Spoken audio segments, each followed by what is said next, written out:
There's so many scams going on, and it's so sad to see that this is one of them. Welcome to the Lips and Language podcast. My name is Cola, where we talk about life, love, and language. Remember to subscribe, like, and share. Let's get into today's topic.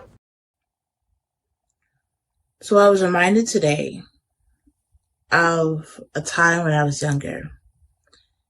And as I continue doing this series, there's been a lot of things that God brings up for me, things that I did, things that I got trapped into.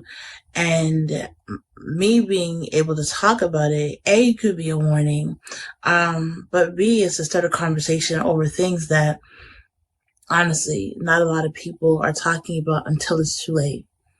And so I had recently heard about this new scam called sextortion. And it was people targeting young teenagers and engaging in conversation, and then at some point exchanging pictures, right? Either they exchange them first or however it works. And what happens the minute that the person on the other side gives a picture is that the people who originally contacted the person would then start blackmailing them and say, listen, if you don't give me money, I'm going to send these pictures, I'm going to post it online, I'm going to send it to all your people. And they would put so much mental pressure on a teen that in the end, from the stories that I've seen, the teens end up taking their lives. They end up committing suicide. And it's so sad how in that window of time, sometimes it was 2 hours, sometimes it was like a day, it wasn't even that long, in a window of time that a picture was exchanged and the extortion started, that a life was snuffed out. And I think about a lot of the stuff that I've gone through, a lot of the traumas, a lot of the stories that I have are from my teens. And so being older, having written the book, sometimes I want to be like, oh, it's a little graphic for the younger audience. But the truth is, I was that younger audience. A lot of this stuff happened when I was in my teenage years. They didn't happen necessarily when I'm in my 30s. From 14 to, let's say, 25, that's when a lot of the trauma happened. I spent 25 to 28 going through a different set of trauma and a different set of healing. And I spent my 30s really grappling with the idea of the things that I've been through and allowing God to really clean me and clean my story and put me in a place where I'm able to talk about it genuinely and transparently. And when you read my story and you think of everything that I went through, you're almost like, there's no way that this girl went through all of this stuff in her younger years. There's no way that she had gone through this and this and this and this from a 2-parent household. Because you're thinking that a lot of this happens to people who are part of a single moms club or all the rest of it. But what a lot of people don't understand is the enemy and society is sneaky. And we as teens, we're even sneakier when we want to get our own way, right? And so there's a lot of things that stay hidden or that we hide from our parents, or we know how to say things or how to keep things hidden so that they don't know what's going on. And that's part of the problem, is that not having a great understanding of the dangers of lust, the dangers of sexual immorality. It's not just stay away from sex because the Bible says so. Like, that's okay. In a reality, great. But it's not just about that. It's about the dangers that come with being engaged in something that we truly don't understand and that is actually being used against us. And so I say this all the time, but when I thought I was playing the game was playing me. When I thought I had a handle on everything was coming against me. Everything was drowning me. And so when I was reminded today that I very well could have been in this category, I was somebody who used to send pictures, not to everybody, to a boyfriend, like in a committed relationship, right? That's typically how some people send messages out. And the reason I don't do it now, I've mentioned in one of my videos that I don't do it because I knew one day I'm going to be famous and I don't want blackmail to come against me or to be used against me. That is definitely one of my main reasons. But a part of that is the fact that I used to put pictures out there. I used to send screenshots and videos and of myself and different parts of my body to the people I was engaged with, and I was very selective. It wasn't everybody who had access. I was very careful that it was with somebody who I cared about, or somebody who we could build something with, or somebody who I knew that I trusted them. They're not going to do nothing to harm me, right? But the thing is, even in that, even in all of the securities that I thought I was taking, all the security measures I was taking, I mean, how many times have we seen online that when a couple breaks up, then the boyfriend gets revenge and jealous and he posts it, or the girlfriend posts it? You know what I'm saying? Like, there's too many stories of where love can turn to hate so quickly, but I was just like, that can never be my story. And when I was younger, like I said, I used to send out video, and one time, somebody who I was talking to at the time, it had been years after we had broken up, and they had shown me a file where they had all my pictures and videos kept and saved. And it was a moment of kind of disgust, like, oh, okay, we're no longer together. Why would you need those? Why did you keep those? Like, why are they still in your possession? Why didn't you just delete everything? And it made me realize that I can only control what I do. I can send it out, but I can't control what they do with it once it's in their possession. I can't control how they use it. I can't control if they use it against me. I can't control if they want to post it up. I can't control anything like that. And in a decision to send something to somebody so private, they can make it very public. Unfortunately, a lot of the reasons we fall into traps is because we're believing a lie. Many of us believe the lies about our bodies not being perfect or not being how we want it to be. A lot of us still deal and struggle with insecurities. And these insecurities that we deal with, no matter how small they are, when someone is asking to see your body naked, it, beyond the fear, it kind of makes it seem like, oh, someone's interested in me. Oh, so I'm not ugly. I'm not this. I'm not that. And we go through all the things in our head that people have called us. And the lie we tell ourselves is that people are honoring us by wanting to see our bodies naked. They're making it a sacred thing. And it's a lie, because we honor our bodies by keeping our most precious things to ourselves, keeping it until it's the time to reveal it. But we out here running around with, or at least I was running out here with insecurities, feeling like this one likes me, this one likes me, okay, this is how I know. Is because, well, what man wants to see a picture of somebody who's ugly, right? And not those exact words, but essentially that's the sentiment. And so I'm out here telling myself that it's an honor that my boyfriend wants to see me naked, that, you know, until we're able to get together, I can give him a little peep show. I can show a little this, show a little that. And it's interesting because there's so much modesty policing going on right now, and it's cool to be modest. I'm not even coming for that. But it's because there's so much on the other side where everybody's just revealing everything. Like, nothing is left to the imagination anymore, and everything's on Front Street. And so we have two extremes of the spectrum. We have the ones who are just like, cover up all the way down to your knee, down to your ankles. We have the other ones who are like, freedom, this is my body. Everything comes down to us honoring and being confident in the bodies that God gave us, and not being fickle over the things that society might say is an issue, but really looking at ourselves and being like, I'm cool with this. Like, we have to learn, I've had to learn to live with myself at any size, to be happy and content no matter what I look like, and allowing God to heal that side of me first, and then doing the work to have the results show up the way that I want to see them. It doesn't mean that I don't have an idea of what I want my body to look like. It just means that I'm content with where I'm at, because I'm content in God. I'm content in how He made me, how He created me to be.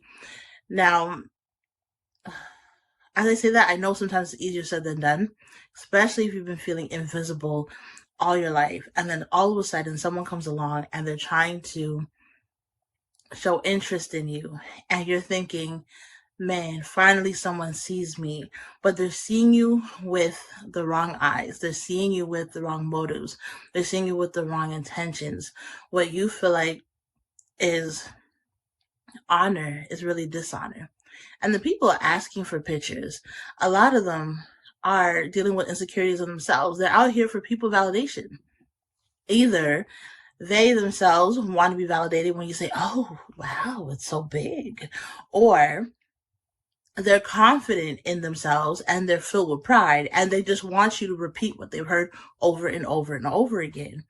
And you realize that when you don't say anything to the ones who are prideful, then they feel butthurt. And then they come with all the name calling and all the rest of it. But in this whole series, when I talk about us honoring our body, us honoring our temple, it's us knowing that we are beautifully created. And we choose, yes, who we open up to and who we don't. But allow that to be the person that God has designed for you. Allow that to be the person that God has placed before you, that you brought in covenant with, and you're in communication with, because you're building a life in the future with, that you have purpose with. Not just somebody who's horny. Not just somebody who just wants to put you on the pedestal of all the pictures they're able to get. Not allowing your power to be given over to another individual who thinks it might just be a game for them. They may not even take it as seriously as you do. And I get it. It's fun. It's naughty. It's dirty to take pictures and to send it out to people and see the reaction and to have them say, ooh.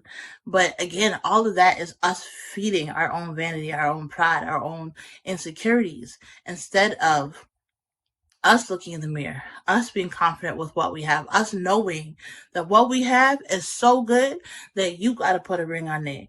You got to be joined with me before I'm going to let you see it. Like, it is a secret until there is a strong level of commitment, because we out here just allowing everybody to have VIP access. Like, they ain't really got to do nothing anymore. They just got to say, oh, they want to see something. They just want to say, oh, let me see something real good. Let me hit that. Let me see what you're working with. Let me see how your booty is and all that other stuff. And like, we get all giddy and giggly. And as a man, you get flattered. You're like, oh, she like that. Oh, she a freak, right? And not understanding, no, it's a lot of us out here running around with insecurities. And those insecurities are getting us into trouble. So the lie we tell ourselves is that, oh, they like us. Oh, they're honoring us. Oh, they're not treating us like all these other people out here. We're special to them. When we're already special to God.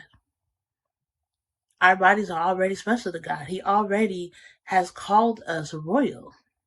He has already said, hey, your body is beautiful. Keep it, hold it, cherish it, nurture it, and love it until the time when it's ready to be released.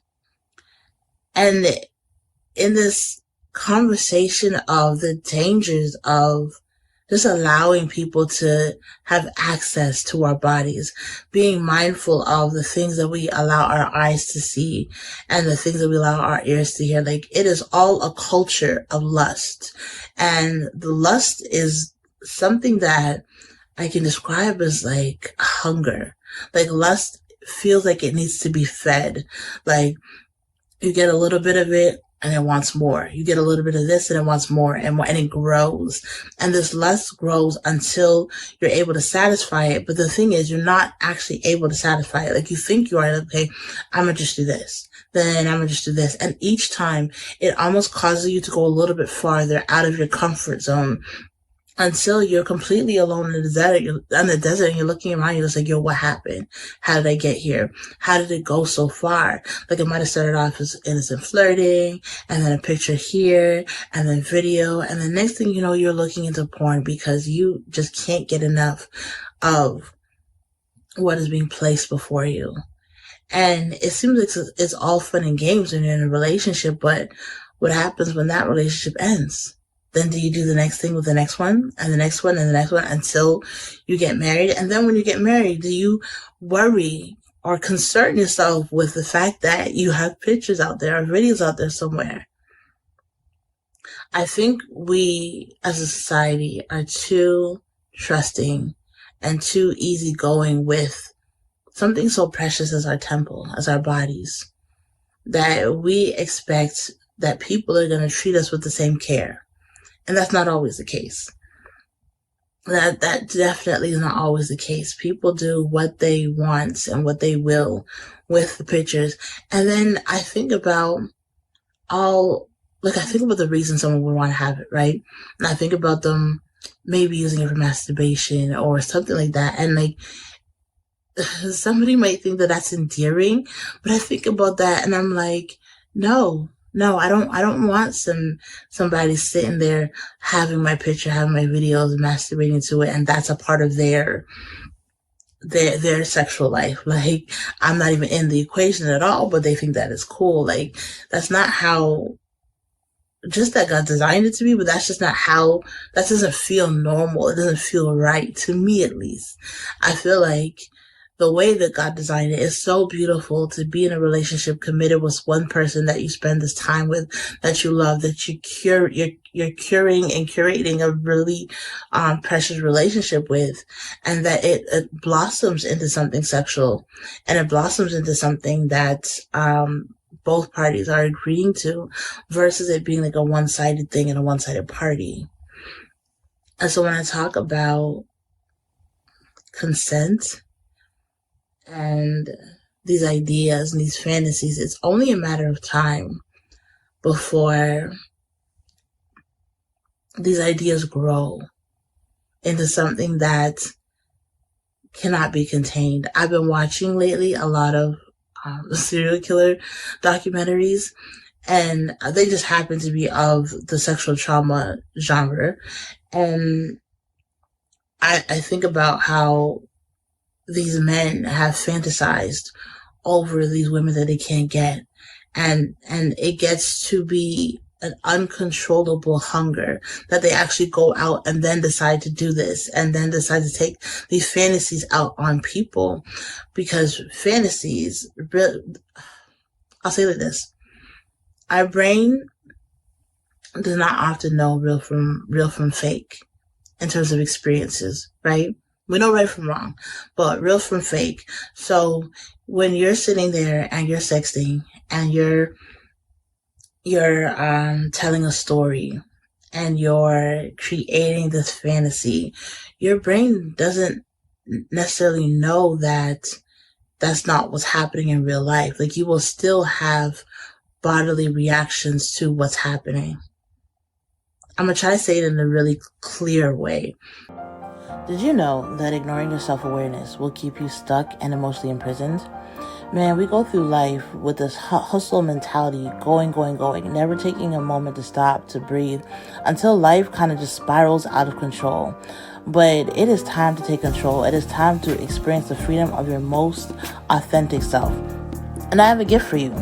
I have witnessed the tears, the happiness, the joy, the transformation when I have done this workshop in jail, in colleges, in high schools, and I want to offer this to you. So click the link below, get access to the free mini course. There's 4 videos. You are going to enjoy it, and let's get to the other side of healing, because you deserve to show up authentically as you. I'm trying to keep it PG, but let me say it in a really clear way. So I used to do a lot of storytelling. Let me just call it what it was. I used to do a lot of phone sex. And not for money. I really just did this for fun, because it's a skill that I realized that I had. Now, one of my happy moments was knowing how much I could affect the person on the other line without ever having to touch them. And so biblically, I'm like, oh, I'm not engaging in sex and penetration. I'm clean.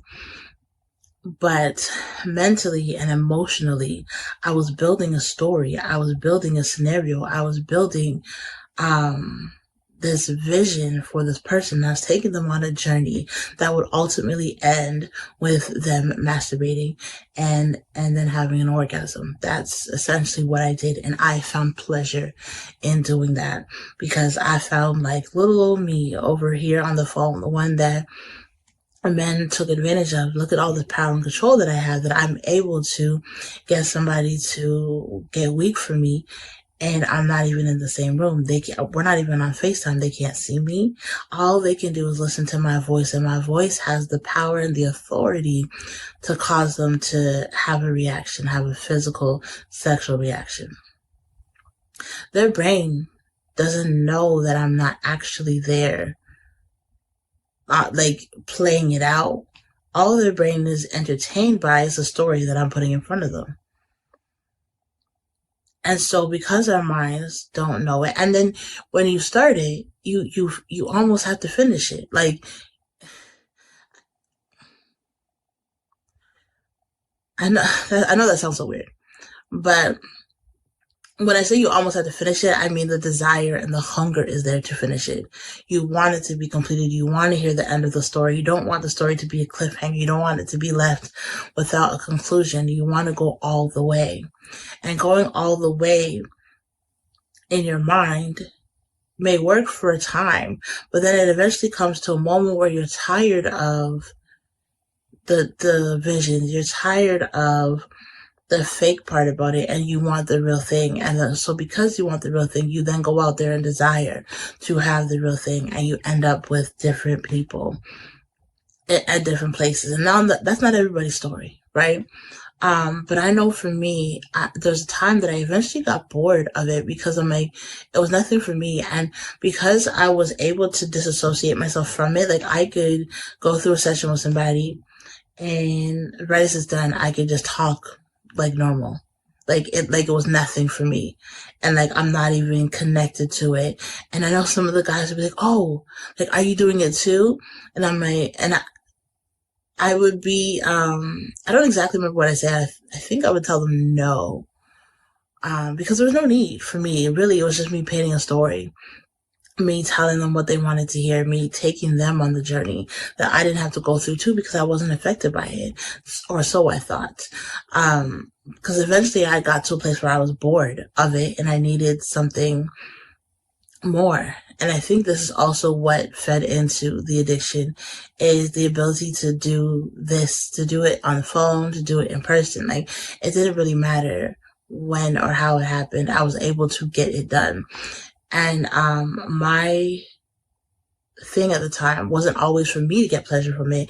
It was me seeing the other person happy that brought me joy. It was one of those weird things that I felt so empty and numb inside that I really didn't care what was going on with me. I just cared about what was happening to the people that I was with, and just the enjoyment of that I went through. And I think we need to have more conversations with people, with our kids, with friends, about the dangers of phone sex, the dangers of sextortion. Because I think about these children, these youth, whose lives have been snuffed out because society makes it so shameful that you're sexting, that you're sending pictures. Like, there's such a shame around it. And I'm not saying we should just accept that everyone's sending naked bodies, but for the fact that we don't have conversations, for the fact that the conversation is like, ew, and disgust. Why would you do that? That when people fall into these temptations, when they fall into these holes of doing something like this, and then this extortion part comes, they're so afraid of what society's going to say. They're so afraid of what their parents are going to say. They're so afraid of what other people and how their judgments are going to be, that they hold it to themselves. And there's a thing in the Bible that I love, and it's about the fact that the hidden sin, that's what hurts the most. When you put it all out there, when you talk about it, when you shed light on the dark places, it's exposed. It can no longer hurt you if it's exposed. And that's why God has allowed me to be so transparent with my story, to talk about the fact that I used to do phone sex, to talk about the fact that I was addicted, to talk about the fact that I have multiple partners, to talk about every part of my sexual journey, because it is helpful to shed a light on it for other people who may not even understand or conceptualize that that's a thing that could happen, that is happening in my teens. That's what's happening to our teens. That's what's happening to older people. And the thing is, when you don't know how to manage it, it becomes really tiresome, and it becomes really oppressive. And when you feel oppressed, when you feel depressed, when you have a lot of anxious thoughts, that's when it's so much easier for you to say, you know what, I'm just going to end it all. Because it's like, what's the point? Everyone already thinks something like this. Everyone's going to think so bad about me. Living with the guilt and living with the negativity seems almost too unbearable.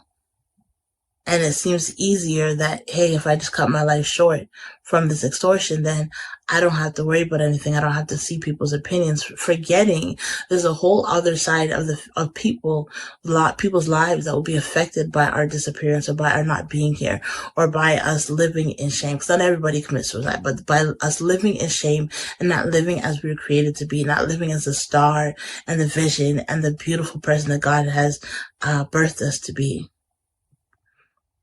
And so there's no shame here in what people do.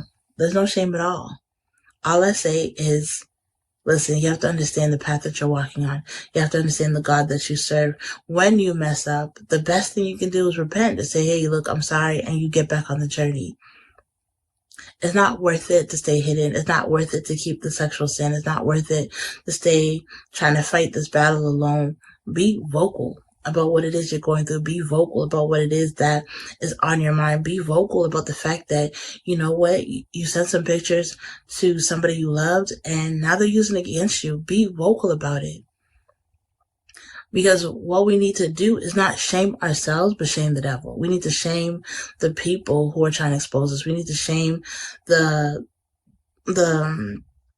enemy, like I said, shame the devil. We need to shame,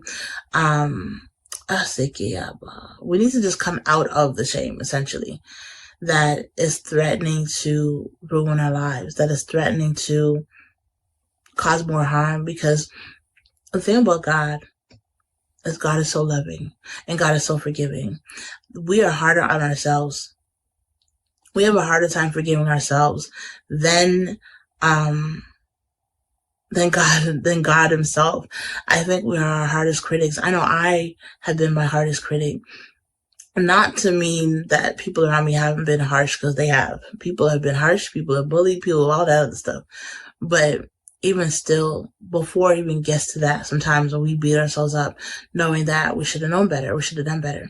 And so I told myself a long time ago that, especially when I was coming out of being really hooked on porn, that I wasn't going to receive videos that if someone had said, like say I'm talking to somebody and you'd be like, how would this even come up? But let's say it came up in conversation, okay?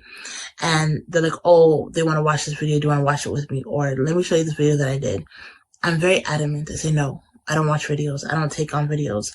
I deleted any videos that I had that people send me or that I used to watch or anything, because first of all, that life is so far behind me. I left it a long time ago. I've walked away. I've given it up. I don't need to pick it up. I'm not curious about it. I don't miss it. Nothing. Jesus has fulfilled me greater than I could ever expect. He's exceeded my expectation. But because I know how our minds work, when our eyes see something, even when we're watching movies, like sex scenes, I like skip past it. Why? Because I'm not married. And because I'm not married, I'm not opening up my appetite to want to, or to crave, or to desire that type of behavior, because it will just put me on a path of, I know what God brought me from. It's just like, not for everybody, but for some people who are like alcoholics or some people who've gone through drugs, they know that there's certain things that they gotta just stay away from. It's not because people are like, oh, you're too weak, you can't handle it. It has nothing to do with that.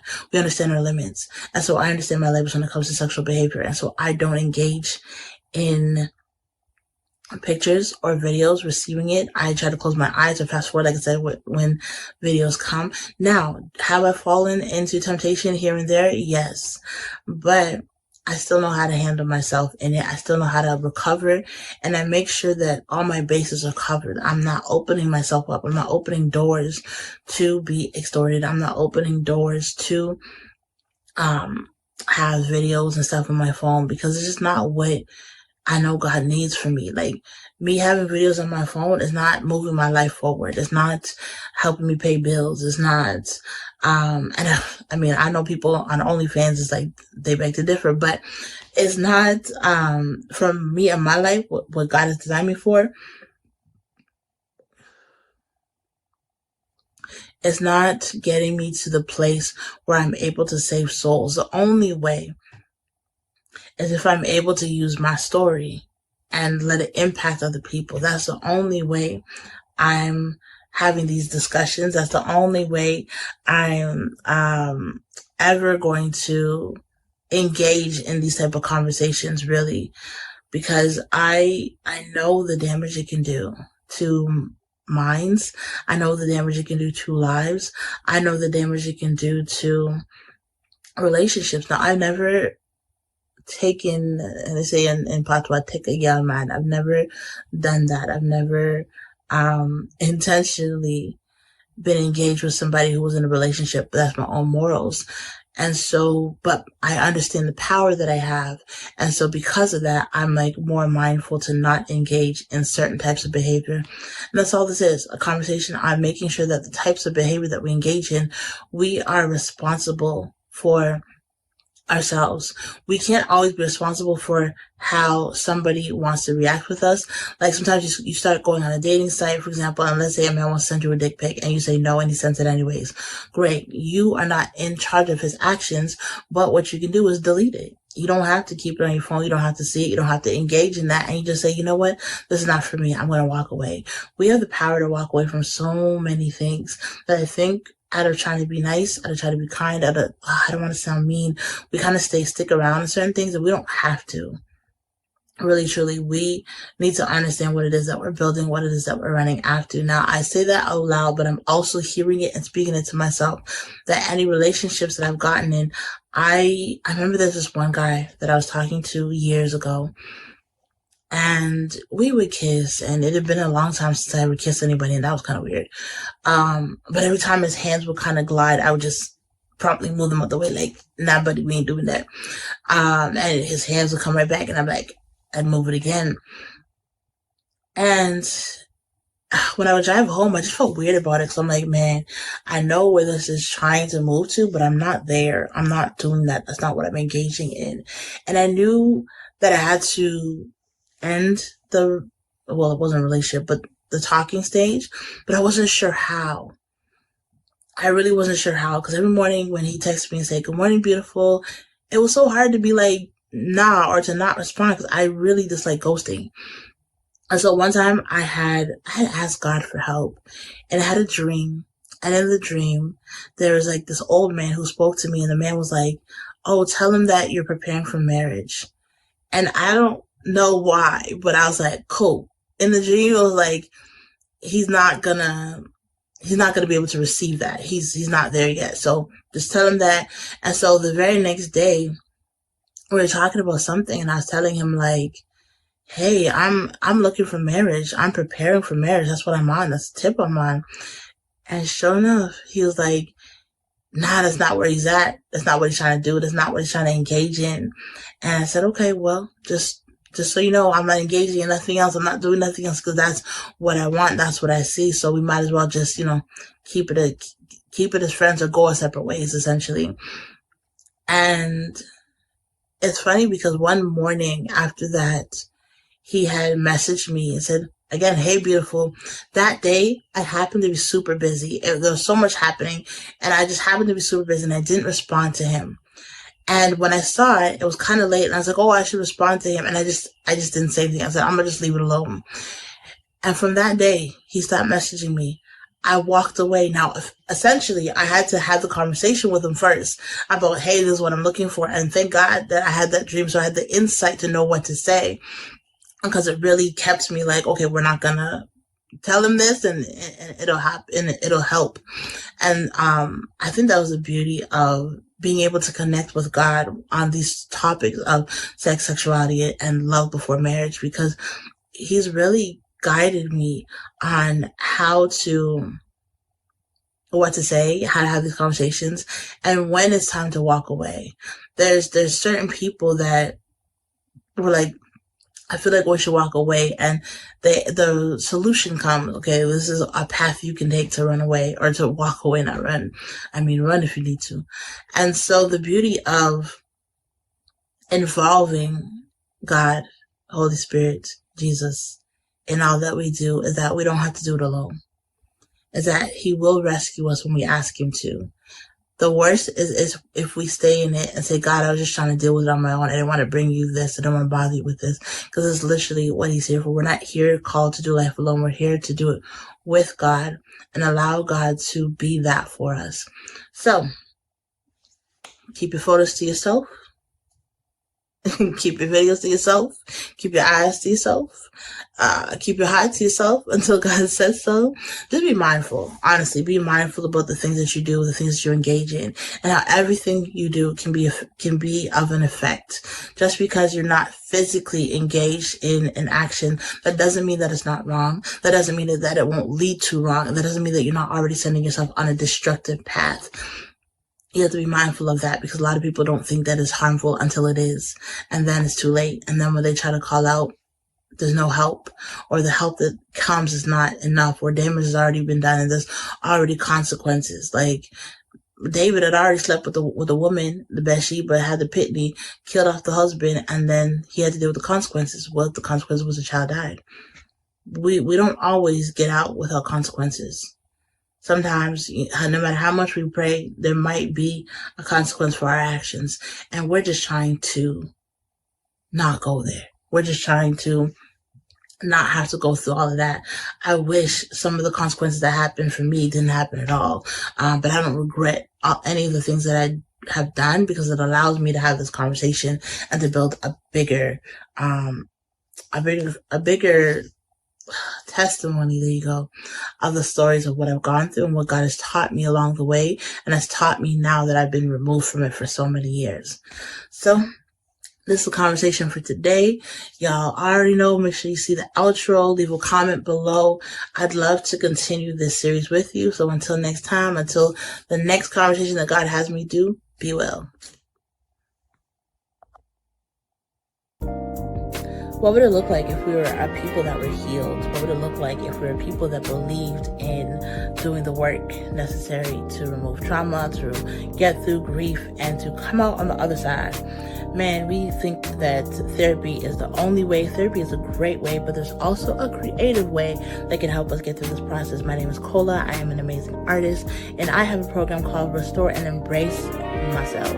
It is all about the healing and the getting through and the getting over. And if nobody told you, you are special and you are so deserving of so much more in this world. So get in contact with me because I'd love to work with you.